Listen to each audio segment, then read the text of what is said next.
loud or too quiet? Good. Okay, then we'll get started. Thanks. Awesome. I will go ahead and share a screen and we will wade in here. Thank you so much for having me today. And especially thank you for your flexibility in allowing me to do this remotely. I am located in the new Raven Precision Ag Center here on the campus of SDSU. We just moved into this facility just about a year and a half ago, and it's really a wonderful place to work and teach and interact and everything. And so if you haven't seen it, stop by and get a tour or come with a group or something. Anyway, subsurface drip irrigation is our topic for today, or the next hour anyway. So we're coupling the water and the nutrient application together here. But we can't apply the nutrients uniformly if we don't apply the water uniformly. So we're going to spend most of our time addressing the water aspects of all of this, but then we'll spend a little time on nutrients also. So that gives us a little bit of framework here for addressing. Okay, so we'll start with a negative here. What is not subsurface drip irrigation? And we'll start with it is not surface drip irrigation. This is an image of surface drip in berries and one of the first drip irrigation sites in the U.S. On Long Island. And you can see I've circled a couple of the drip lines there. There's just a drip line on the soil surface, one for each row. And so this is surface drip. And this is appropriate then if you absolutely must move the irrigated area from year to year, right? So this is not a permanent installation, but we can move it from year to year. And if you need to do that, then what we use is a very thin wall drip tape, maybe 5 or 6 mils in thickness. And we lay that out for the growing season and then pick it up at the end of the growing season and recycle the plastic then, right? Recycle the plastic, work with your dealer or manufacturer to recycle that, keep it out of the landfills, and then do it all again the next year, right? So this includes then some higher costs in terms of buying drip tape every year, and the labor costs then, right, of laying and picking up those drip lines each year.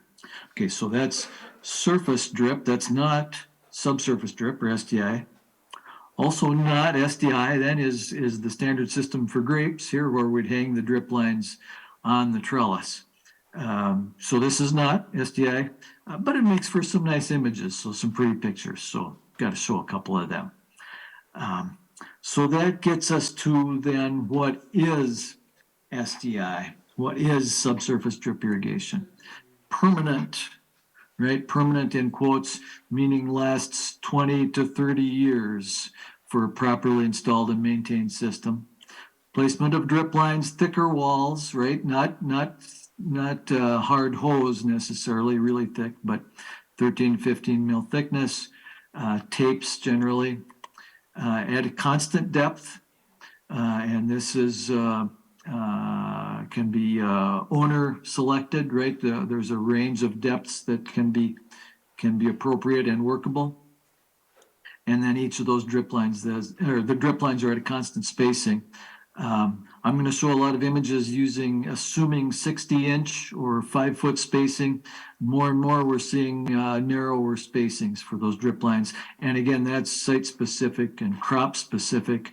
So you'll want to work with your installer or your designer to decide what spacing is appropriate for you. And then each of those drip lines then has a constant emitter spacing. And the emitters then are installed in the drip lines at manufacturing time. So you're buying a roll of drip tape with the emitters already installed. So you don't have to go down the line and punch in emitters everywhere you want them. That would be a long process. But we'll buy them with constant spacing then, anywhere from 12 to 30 inches in the drip line. So there's an outline of SDI. A couple of images here, diagrams, and again, I'm showing my examples will be generally corn rather than higher value crops, but still workable for illustration. So in this case, in both of our images here, we're showing probably 30-inch corn rows, crop rows, and 60-inch drip line spacing. So each drip line effectively provides water and nutrients then to two rows.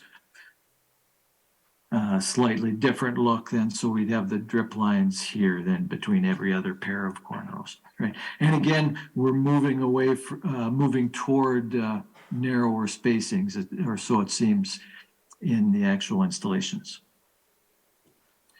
So to wrap that up a little bit here, then we're using this SDI system to precisely and accurately place the water and nutrients if we inject them directly into the root zone, right? And we are using those emitters to inject water at discrete points, and we're not wetting the entire soil surface anymore, right? So we're relying on the water movement in the soil now and root growth toward the drip lines. So we don't have to wet the entire soil surface.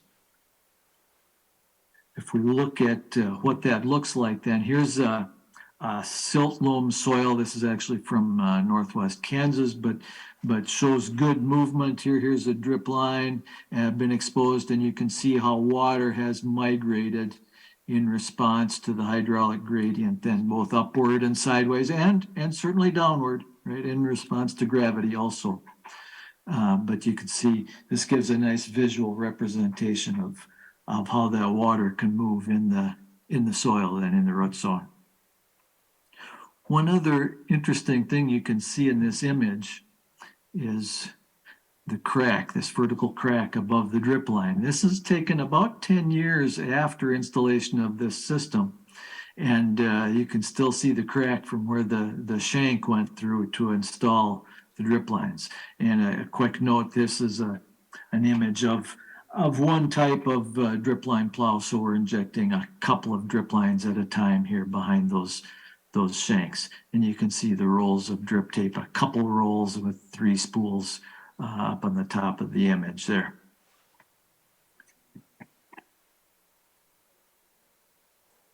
Okay, so there's an introduction to what SDI is, how we get the drip lines in place.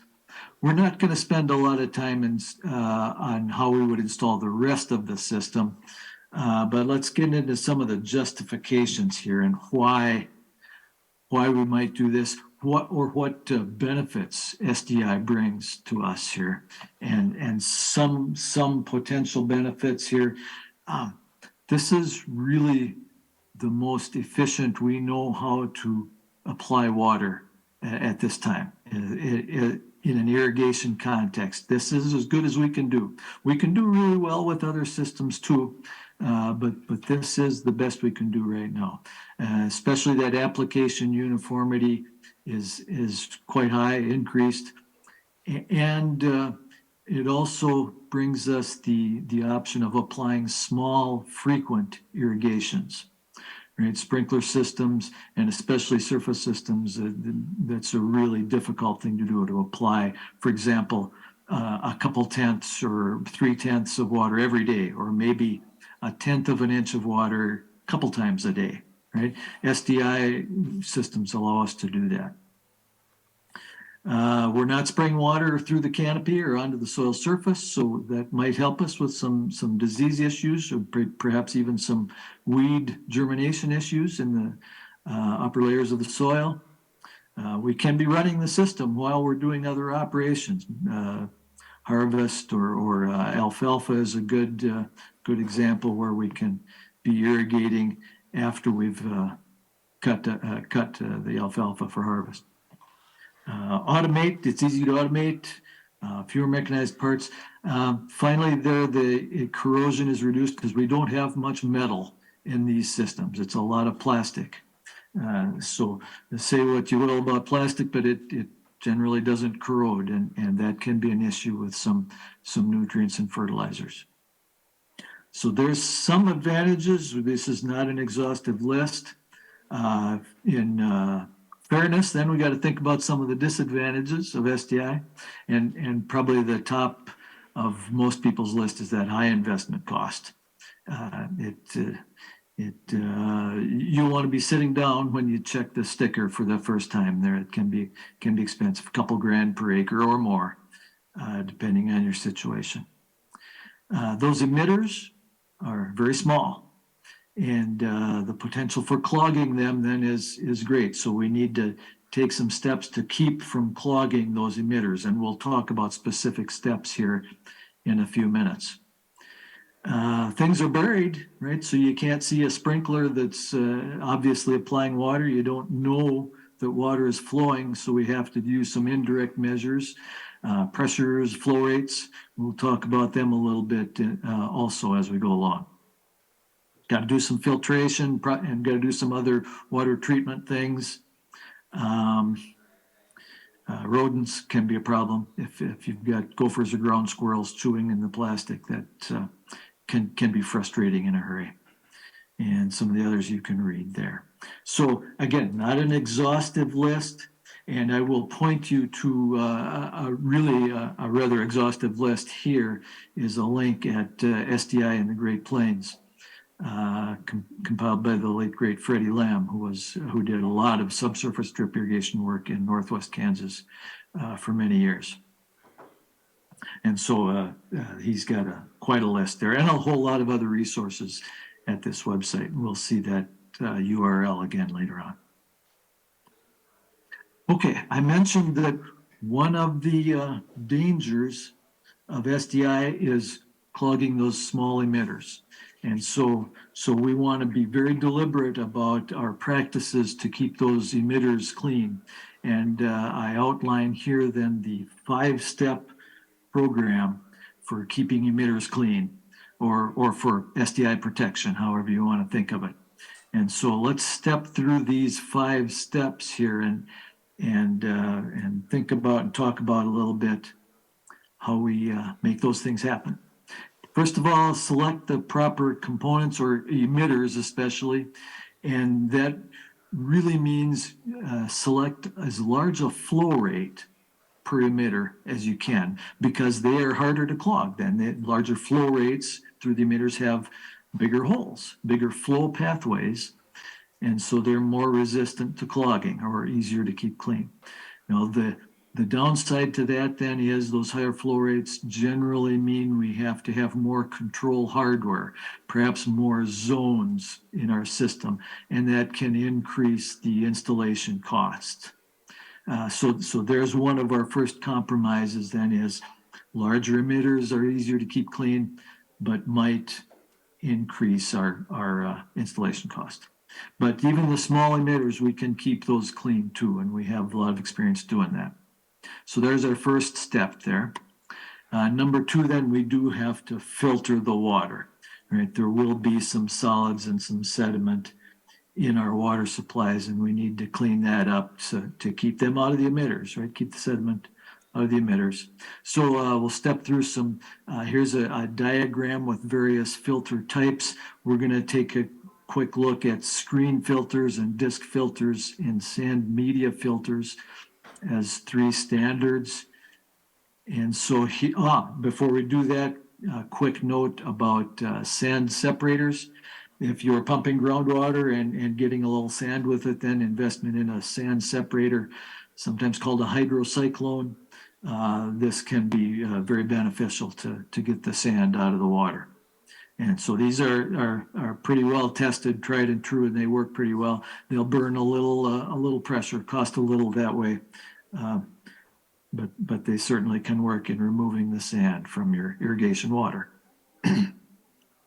Then filters, the most basic would be the standard screen filters, right? Just a sock inside those stainless steel tubes.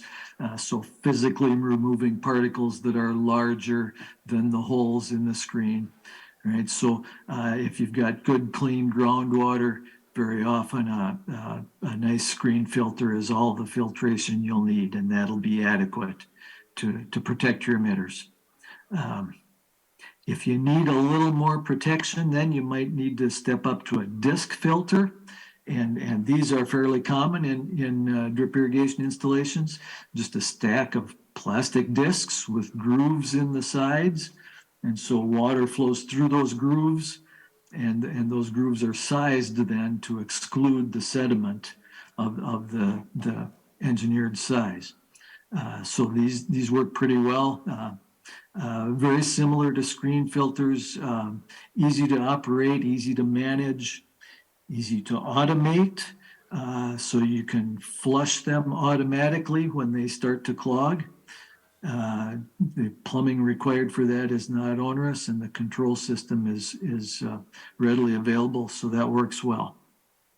So screen filters, disc filters, the gold standard of filtration then is sand media filtration. So if you have a difficult situation or need the best protection, this would be where you would start then with the sand media. So really just big tanks of graded sand, graded to exclude, again, particular sizes of sediment. And these work pretty well. They take some management. We have to be careful with flow rates and make sure we stay within the design range of the flow rates. You'll always see these in at least pairs. So to backflush one of them, you can use the water coming out of the other one. That is, you're using filtered water to backflush. So you always have at least two of these.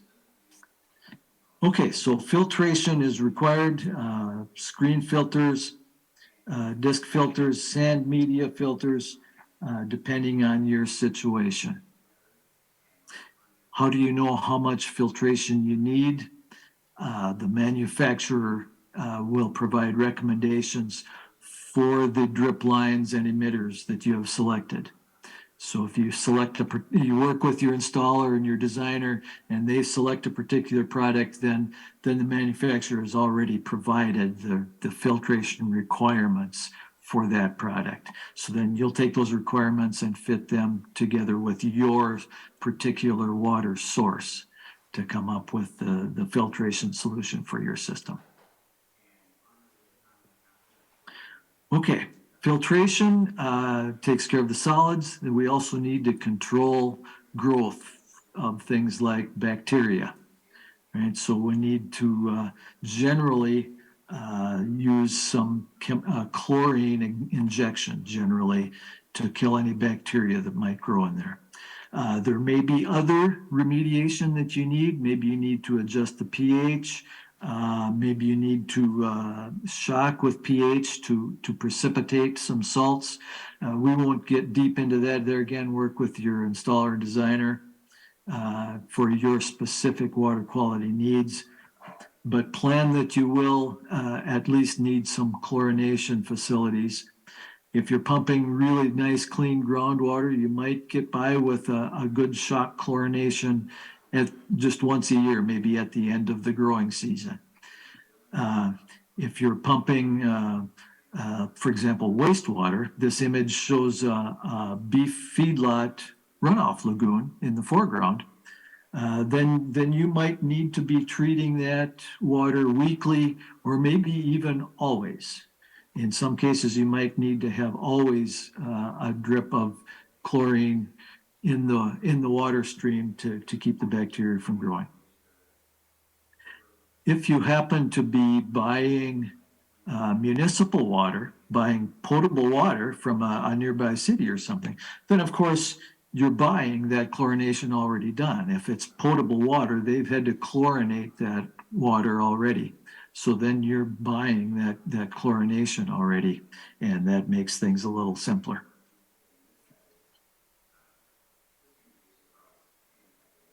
Here's another view of a couple of little injection tanks and pumps for injecting chlorine. And in this case, the other one holds an acid for pH control to reduce the pH of that wastewater so the chlorine is effective. Chlorine is not effective at high pHs. So sometimes you'll see that we'll need to inject acid and chlorine to get the effectiveness from that chlorine. A note here, if you are injecting both acid and chlorine, that can be a safety risk. If those two happen to combine then and gives off chlorine gas, that is definitely a safety risk. So please do be safe if you're handling acids or bases and chlorine. And a common chlorine source for smaller irrigation systems is just chlorine bleach. You can go to the local Walmart or something and buy bleach. There are other cheaper alternatives that require a little more handling, maybe some other forms, but that's one of them. But again, be safe. Be careful of chlorine gas here and avoid that problem. Okay, so chemical injection for biological control. And then even though we're filtering the solids out of the water, right, there's always smaller stuff that gets through the filters. Right? There's always smaller things get through and then get into the drip lines, smaller sediment particles.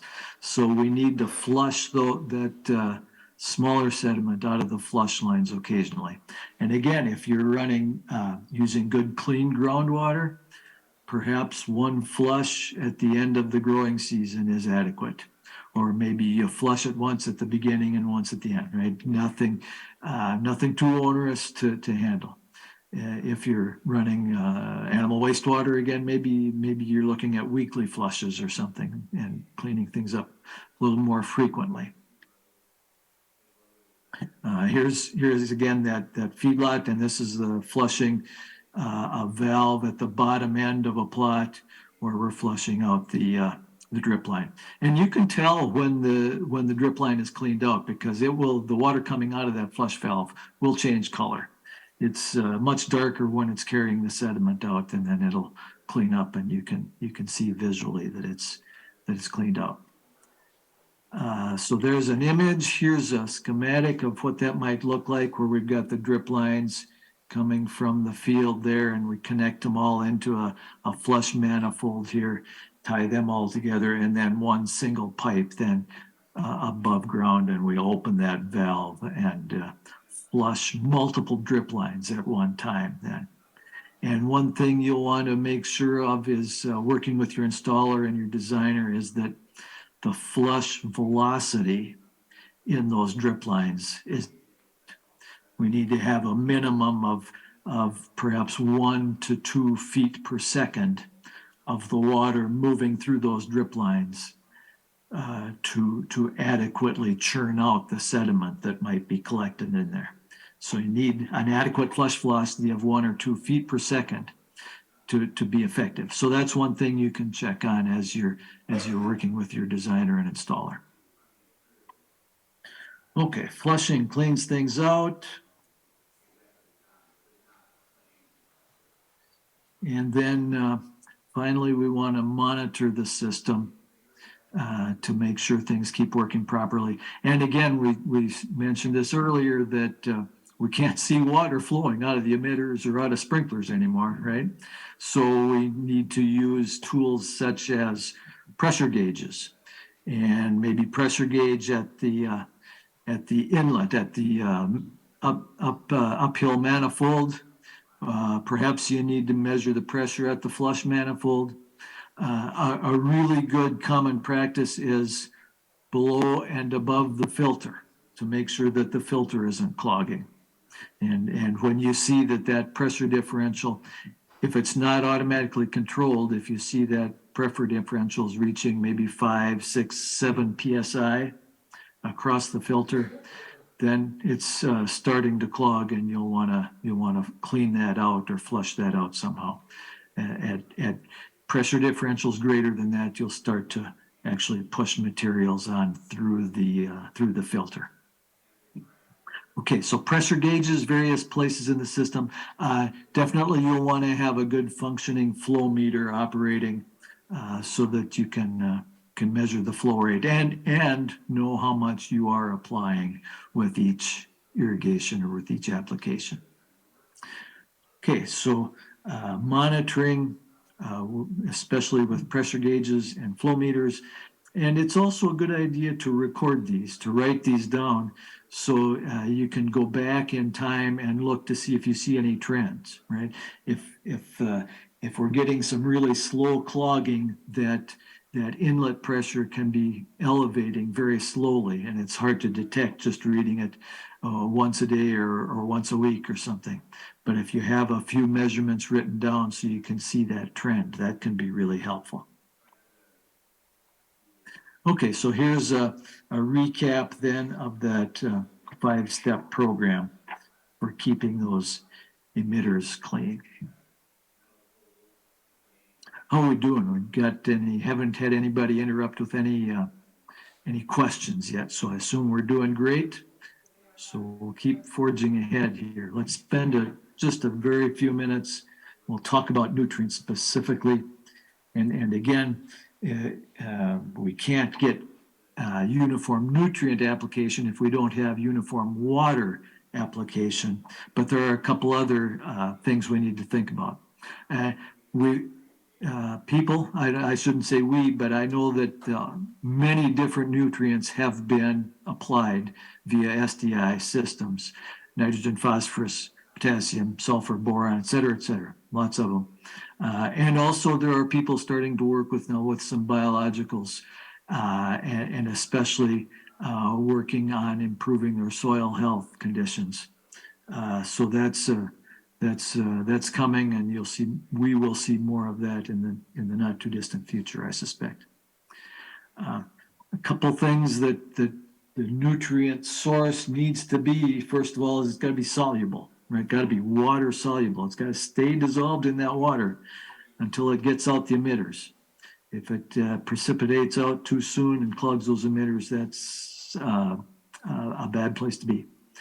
So check the label for solubility, or if nothing else, do a jar test, right? Fill a jar with some of your irrigation water and drop a little of the material in there and make sure that it dissolves and stays dissolved. And make sure you don't see any detritus or crud or something on the bottom of the jar that indicates it might not stay dissolved. And then finally, we want to make sure that the material is labeled for application with irrigation systems, or even specifically with SDI. So check the label for that to make sure it's labeled. A quick note about actually doing the application here, and the issue addressed by these steps is making sure that we get all of the nutrient out of the drip line after we stop the injection of the nutrient. Right, so start the irrigation system, let it run, make sure all the drip lines get filled with water, and then we'll start introducing the nutrients with an injection pump, probably a small positive displacement pump, maybe a little piston pump or a diaphragm pump, injecting at the rate we have selected, and then we inject the volume of nutrient that we've chosen, and we turn off that injection pump, but we leave the irrigation water running then until all of that nutrient is out of the drip lines. And that might be for large systems and large diameter drip lines and long drip line runs, that could be a matter of hours that it takes to flush all the nutrients out of the drip line. So again, work with your designer installer to find out how long it takes to flush this out of there, because they'll know that. They'll be able to calculate fairly readily based on the emitter spacing and the emitter flow rates and the drip line diameter. So make sure that gets flushed from the drip line to get the best possible uniformity of application of that nutrient. Okay, I just want to emphasize again here, I can't say it enough, that make sure that stuff is soluble before you introduce it into your SDI system. Okay, Related to fertigation, but not quite the same, is perhaps using alternate water sources. That is not clean groundwater or not municipal water, but effluents, such as the feedlot runoff that I showed in a couple of slides there. Other options that are getting used, dairy wastewater, swine lagoons or swine pits. We're hoping to establish a research project here at SDSU using effluent from a swine pit, pretty high solids stuff, and it'll take some treatment, but then we'll apply that via an SDI system. Treated municipal wastewater might be an option. And in fact, entire countries such as Israel using a lot of treated municipal wastewater through subsurface drip irrigation systems to irrigate many different crops. Treated municipal wastewater might bring some unique challenges in terms of pathogens, where you'd want to be extra careful about the crops and the pathogens.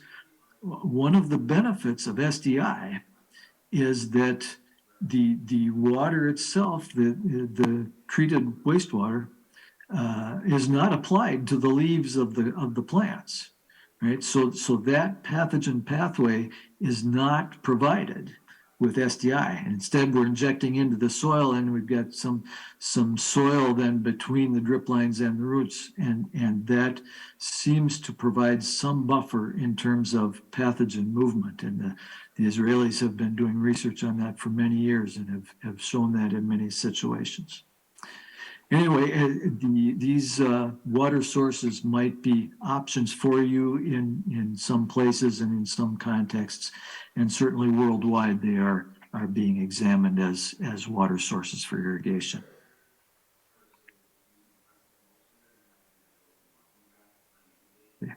Oh, a few benefits then of using those alternate water sources, right?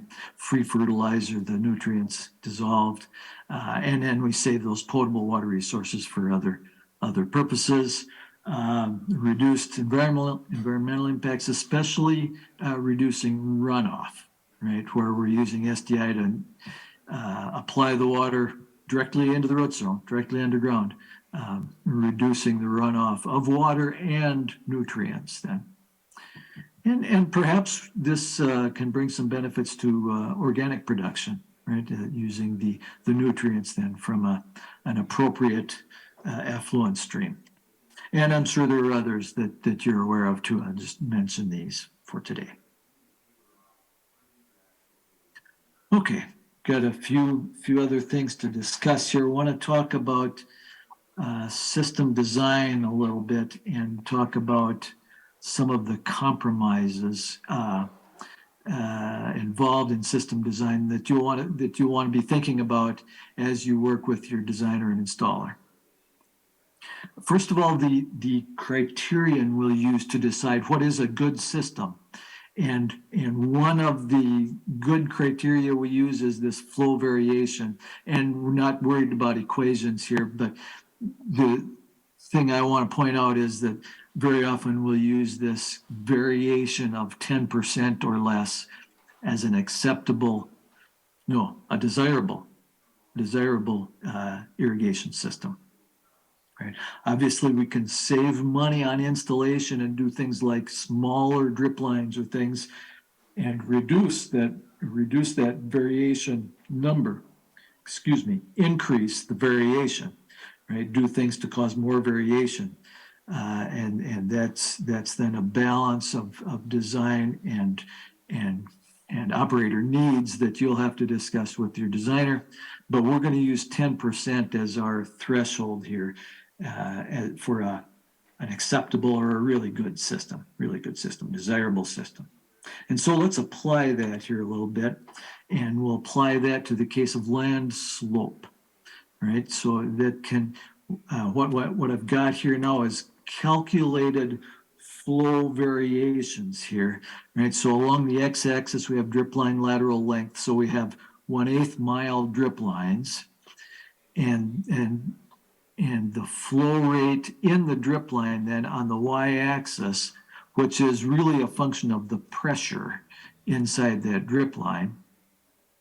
And then what we have is 6 different land slopes, all the way from a downhill slope of 2% down to a 1% slope uphill. So the introduction of the water into the drip lines is lower than the end of the drip lines, the flush lines for this 1% up. And as you might suspect, then that's not a very uniform SDI system. And in fact, that's well outside the range, our 10% range there, plus or minus 10%. So a 1%, even a 5%, even a level field, dead level field, for this flow rate, this size of drip line, does not allow us to get to that less than 10% variability, right? If we have a slight downhill slope, then that's perfect. That's perfect. Then we use these emitters, this drip line size, and we get very good uniformity. If we have too much downhill slope, right, we see very high application rates at the end of the field, right? All that hill has created pressure, and we have high flow rates at the bottom of our field, and we're outside of our bounds of variability, right, of desired variability. So these gentle, consistent slopes downhill from top to bottom of the field are easy to work with for designing and installing SDI systems.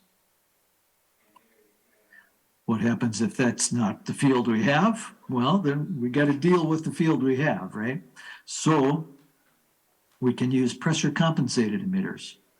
And these are just emitters with some additional hardware, some additional internal hardware that give us a wider range of pressures inside the tube with little or no change of flow rate. Bottom line is we can handle those excessive slopes, right?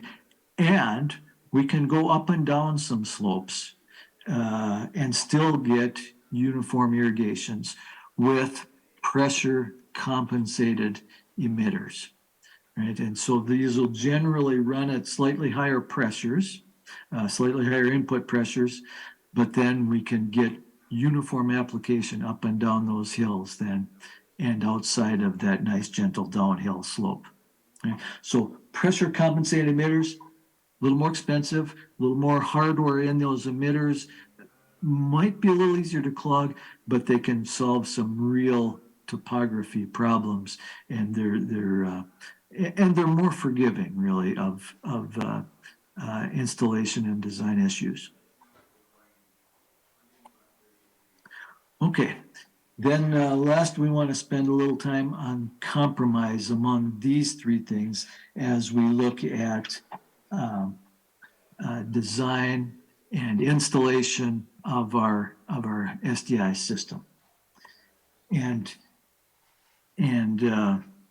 friction loss, then as water flows through any tube, any pipe, any container, as it flows through that container, there's friction between the water and the wall of the container, or the drip line wall. And so that friction causes loss of pressure, right? Pressure loss due to friction. And so higher flow rates mean we'll have greater friction loss, greater pressure loss, and that pressure loss then inside a drip line causes reduction of flow rate through the emitters. And so here we have, again, 400-foot laterals, so not very long. And we have 3 different emitter flow rates, right? And we express them not as gallons per minute per emitter, but in this case, gallons per minute per 100 feet of tape, 100 feet of drip line. And you can see for the flow rates that are low, right, the 0.25 gallons per minute per 100 feet, low flow rates, less pressure loss due to friction, and so less flow rate reduction as we go from left to right. And we stay well above the 10% flow variation criterion that we discussed earlier. As we increase those emitter flow rates, why would we increase them? Well, we talked about earlier, the larger emitters are less prone to clogging, right? So we might choose larger emitters if we've got some water quality issues. But they are then, if we get beyond about 100 feet long, we're outside of our 10% variation goal there, aren't we, for this purple line, for the half gallon per minute per 100 feet, right? So greater flow rates through the emitters, greater flow rates in the tube, greater pressure loss due to friction, and then greater reduction of flow rate at the bottom of the field, bottom of the drip line.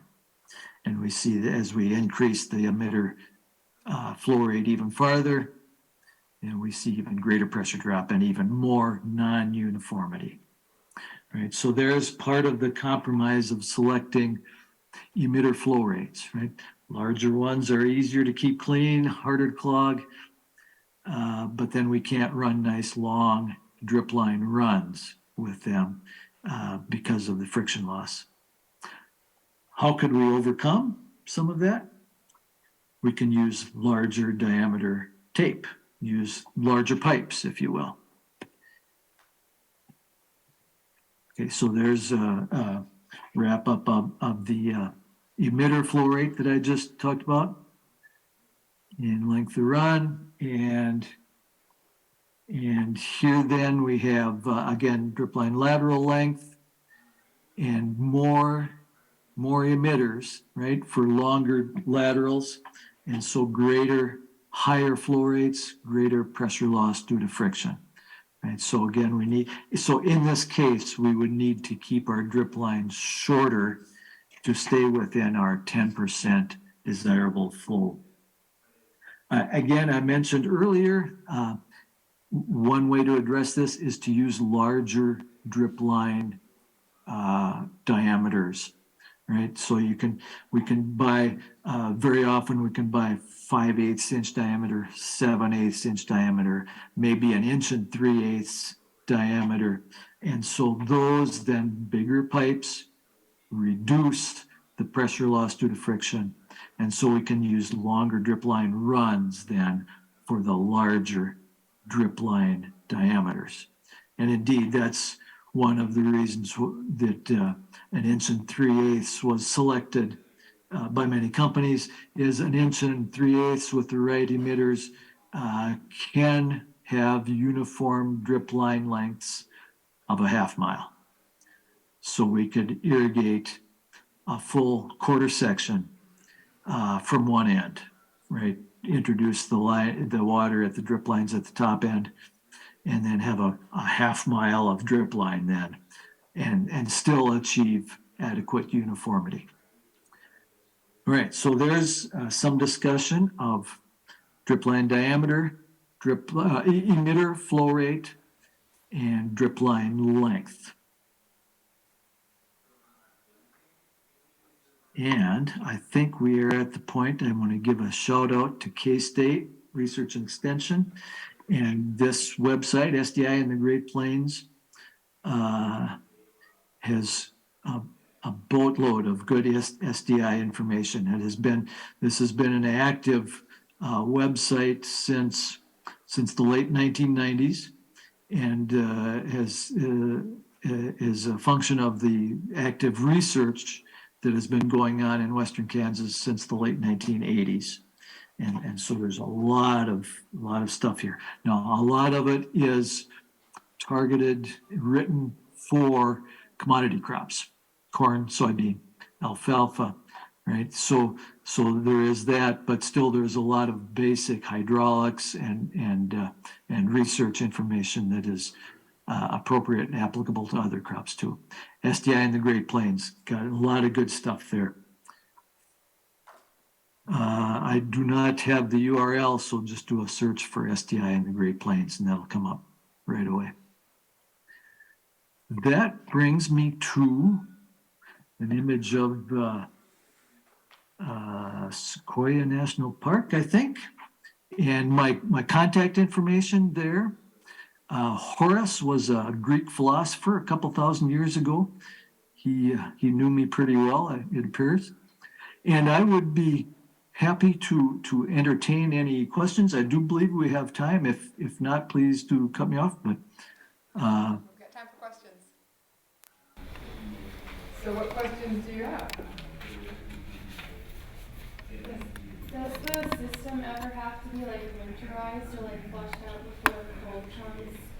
The question was, does the system ever have to be winterized? good question. Thank you. Yes. And one of the installers that I communicate with a lot says everything north of I-80 should be winterized. And he, as an installer, he provides that service as part of the design and the installation process, and I'm sure would be available to contract that. And he has special equipment to do that, to come out and blow it out. Do you have an estimate on efficiency compared to other systems, such as sprinkler irrigation? The question was on efficiency compared to other systems. Yeah, and so in terms of efficiency, or maybe application efficiency, where the amount of water stored in the root zone divided by the amount of water delivered, for an SDI system, we should be looking at 95 to 99% with reasonable management. And this is always dangerous to be generalizing these values. Having said that, I'm going to go ahead and do it. Right, Aaron, I already have started that. But if we think about center pivots, very often we'll be thinking about application efficiencies in the 85%, right, as kind of a general rule. And some are higher, some are lower, but that's a kind of a generic thing. Surface systems would be lower than that too, generally. But again, there's even more room to increase those if you have really short runs, really high flow rates, and so on. Does that give you an idea? Thank you. There's another question towards the back.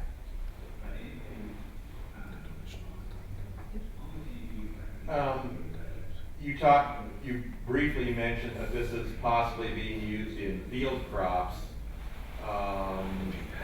Compare and contrast that with field crops versus specialty crops, and the high value crop like a specialty crop, or a more of a commodity crop like field corn.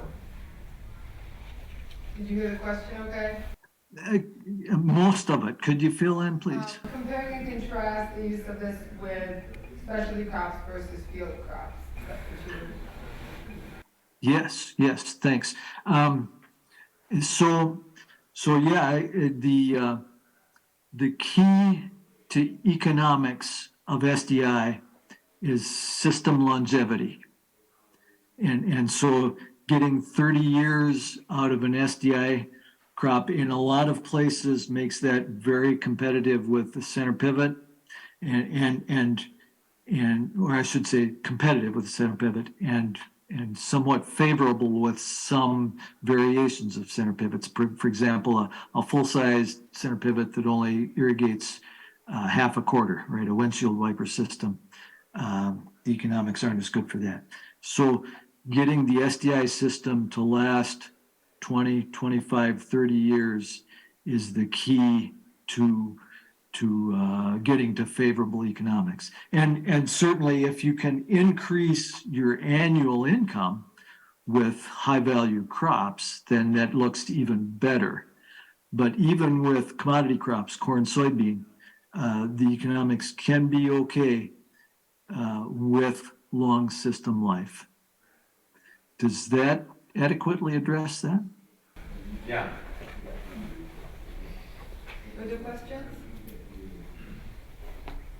Have you seen any of these systems in a shallower, like a no-till system that's maybe, say, 6 inches deep, or do they need to be that 10 to 18? How does it look in a shallower system, like 6 inches rather than 10 to 18? Yeah. So there's a transition there where if it's shallow enough, it's more like surface irrigation than subsurface. And so having shallower tapes would bring an advantage if you need some help germinating, right? SDI is tough to get help germinating. But then it's closer and we need to worry more about damage, equipment damage. And so, and also then with the shallower, we probably aren't quite as efficient because we would be wetting the soil surface and losing some water to evaporation at the soil surface.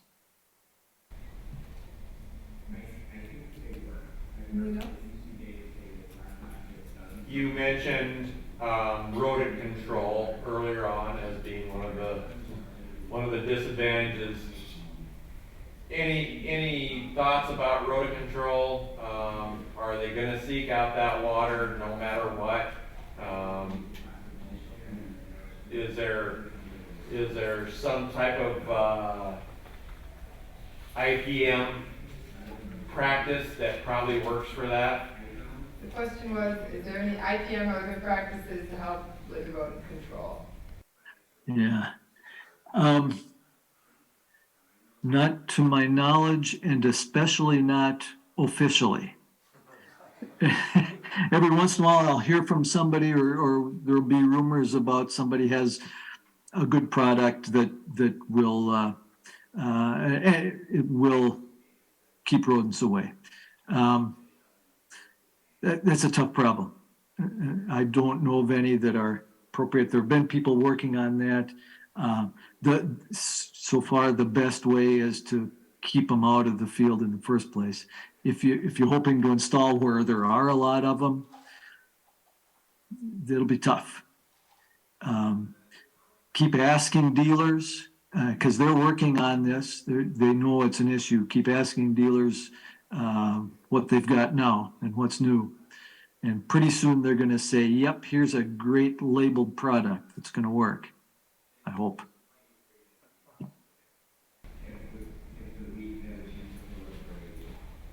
Other questions?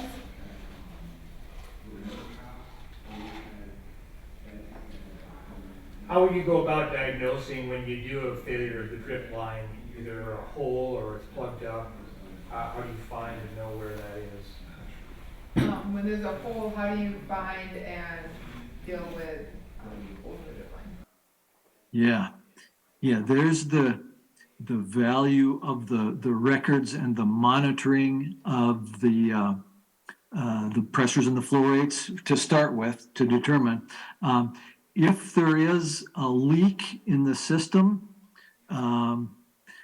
Very often you will be able to see that on the soil surface. You'll have to get out in the field and walk that zone, but you'll see that there's a wet spot. It'll actually push water to the surface and you'll see a wet spot. So if you've got it narrowed to a zone, then you have to go out and look for it. But the thing about the pressures and the flow rates then helps you determine if there is an issue in the first place, right? So if there is a leak somewhere, you'll perhaps see the flow rate increase, but most likely see the inlet pressure decrease because of the leak farther down. Or for example, if you're getting some emitter clogging, then you'll see the inlet pressure increase and the flow rate probably decrease.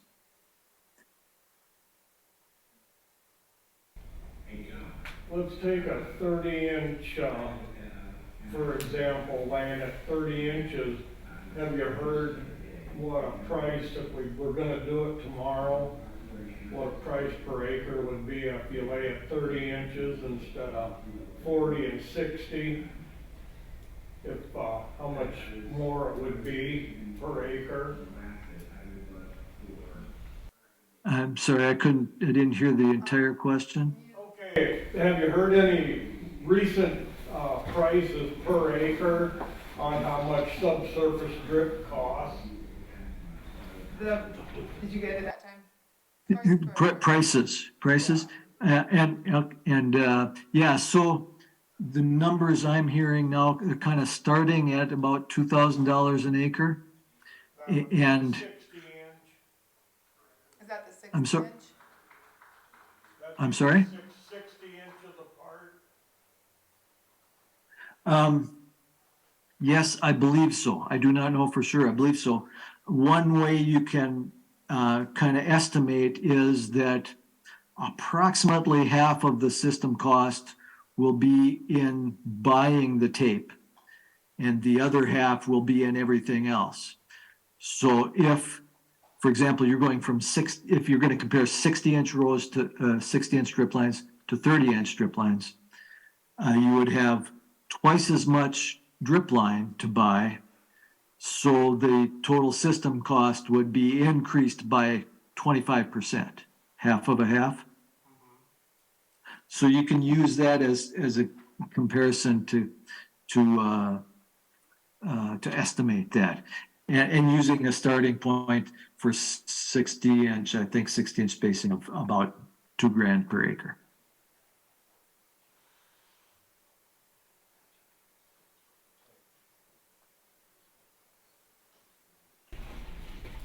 Any other questions? Now, do you want to put the screen, or did everyone get a picture in the contact information if they needed it? Okay, so I assume people can reach out with other questions, or I guess I can leave the computer up if anyone wants to come over and visit one-on-one. So, thank you very much. Thank you all. Thank you very much. Have a great day.